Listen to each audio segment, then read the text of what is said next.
stakeholder engagement, it appeared to me that in drafting this bill, there was no consultation, even within government. And I pull out 3, maybe 2, departments of government that came and submitted rejecting this bill or proposing withdrawal and substantial amendment. The governor of Bank of Uganda and his deputy and another appeared here and took us through the economic consequences of this bill and painted a very grave negative consequence of even attempting to move with this bill. The Uganda Human Rights Commission, a statutory body, appeared here and made submissions, first confirming they were never consulted, but also rejecting the bill. There are also other credible stakeholders, including the Financial Intelligence Authority, appeared here. These are government agencies. Let me limit to those 3. In their submission, they opposed this bill and thought that if they were consulted within government, they would have clarified and helped government better. I want to ask you, within these 3 days and with these proposed amendments, did you consult within government those entities, for example, Bank of Uganda? Did you go back to them so that even these amendments you are proposing, we are sure has addressed their concern? And I'm raising this because, Learned Attorney General, throughout this process, we have been giving the legal lenses to this bill. But the stakeholders brought to us an economic lens. They brought for us a medical lens, Uganda Medical Association. The International Association of Chamber of Commerce, something like that, the British, American, brought for us an international perspective in terms of trade. I have seen you have tried to just exempt, because they appeared here, exempt. Bank of Uganda, for example, and the Uganda Bankers Association, they are also stakeholders that they trade, but they are also in the middle of the foreign agent and government. What you seem to have addressed here is that we have allowed them, if they are bringing, say, meeting capital requirements, let banks go on, so they are exempted. How about their role as an intermediary? That the bank has already, for example, observed that so and so has received more than 400. What is that bank required to do in the circumstance? So, without going to that, I want you to confirm, did you make consultations, and can you put on record the key stakeholders that you have met, which guided these amendments that you have proposed here? Thank you.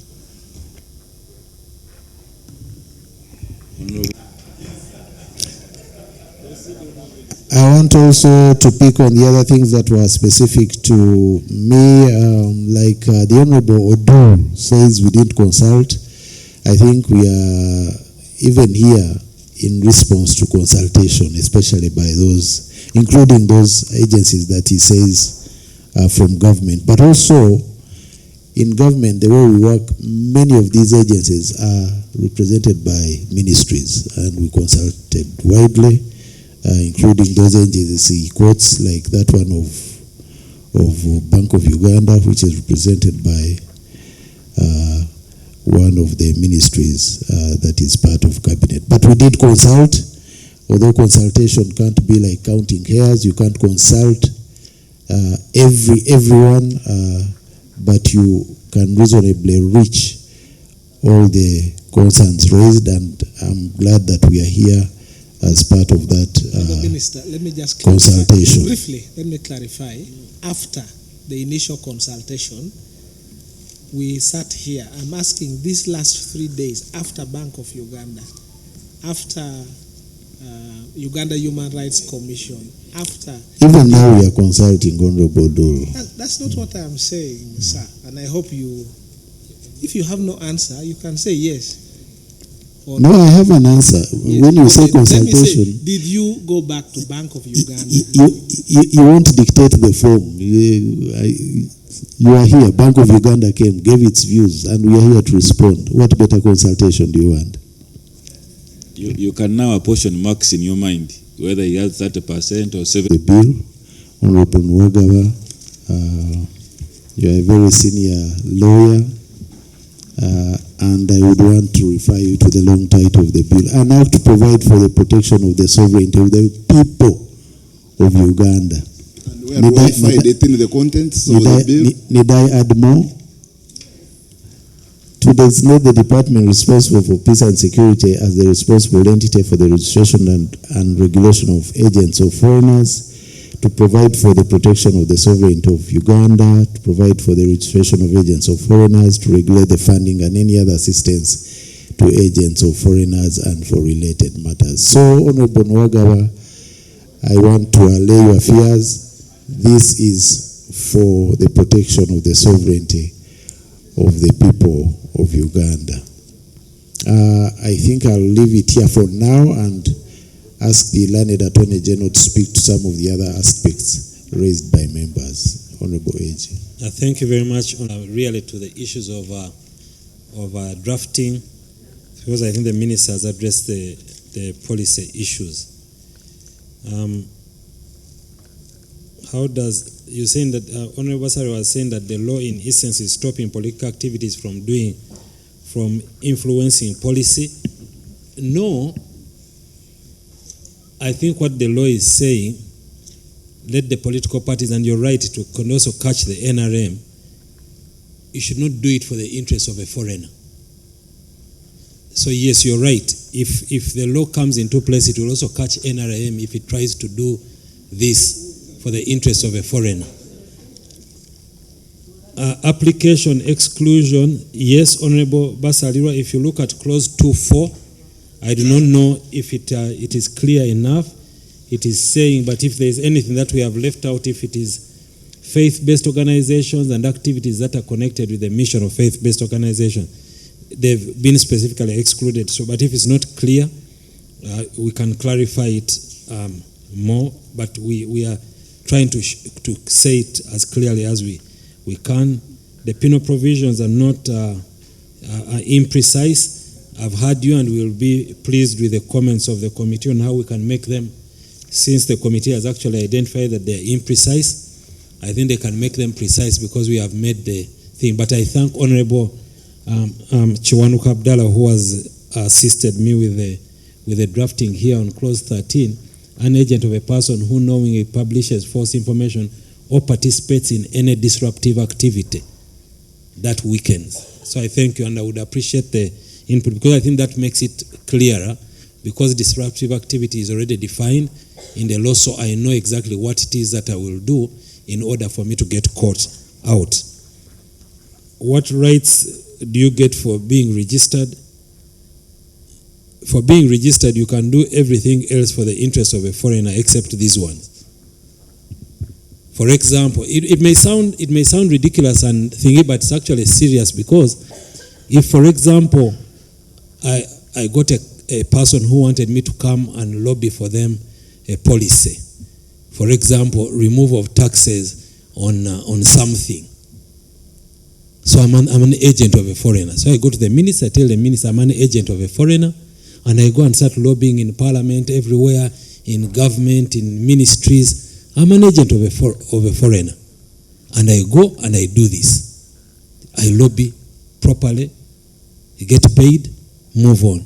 That's the benefit you get. However, right now as it is, if you're not registered as an agent of a foreigner, and you go around government agencies trying to change a policy, and it turns out that you are doing it for the benefit of that foreigner, then you commit an offense.